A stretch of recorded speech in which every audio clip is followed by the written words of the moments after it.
7 pulis ormok itinuturing ng PNP na persons of interest sa paumaril kay Albuera mayoral candidate Kerwin Espinosa habang nangangampanya. Espinosa, itinangging siya mismo ang may pakana ng insidente. Dalhin mo na sa ospital! Driver ng SUV na galing umano sa Gimikan, nakatulog habang nagmamaneho ng araro ng kotse, mga tricycle at jeep. Pagpatay sa negosyanteng Chinese at kanyang driver, hindi lang umano kaso ng kidnap for ransom. May malaki kasing twist eh. Sunod-sunod na kaso ng kidnapping, ikinababahala ng Filipino-Chinese community.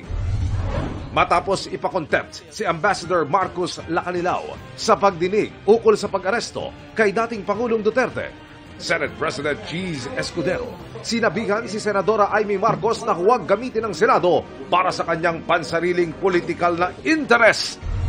Pero umalis ka rito, ha? Nahuli kam na pagpapalis ng isang barangay kagawad sa nangungupahan sa isang bahay na may ibang sinusuportahan sa politika. Inireklamo sa COMELEC. Huling Biyernes, bago ang Semana Santa, hirap sa pagbili ng tiket at matagal na paghihintay, tila maagang penitensya ng mga bumiyahe. At Barbie Forteza, all-out support kay David Lecauco sa premiere night ng Samahan ng Makasalanan. I'm so proud of him.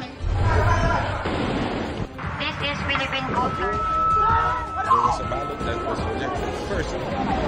Live mula sa GMA Network Center, ito ang 24 oras.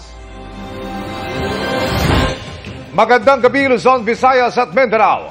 Nakalabas na ng ospital sa mayoral candidate Kerwin Espinosa matapos ang paumaril sa kanya sa gitna ng kampanya sa Albuera, Leyte kahapon. Aminado si Espinosa na nangangamba siya para sa kanyang seguridad, lalo't 7 pulis ormok ang itinturing na persons of interest ng PNP. At sa gitna po niyan, may nilinaw rin si Espinosa sa mga naghihinalang ambush me ang nangyari.